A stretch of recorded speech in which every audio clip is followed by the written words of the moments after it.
So we have some student data that we can see here. What we're looking at is a spreadsheet to set up alternating colors. Two steps to it. One, go to row one and view so that view is frozen up to the current row.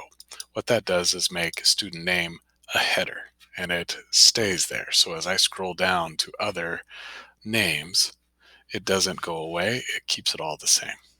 Second, after I've done that, I'm going to select this box up here or Control A. I'm selecting all. Then I'm going to go to Format, Alternating Colors. At this point, I'm going to choose the color scheme that speaks here. If I have multiple tabs, I might come up with a scheme that fits school colors.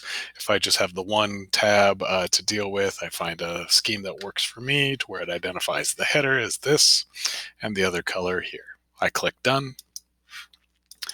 And then now Alexandra has a white background, but Andrew has kind of a dark gray background.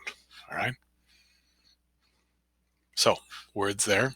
I've organized it to where the alternating colors is what I've got going on.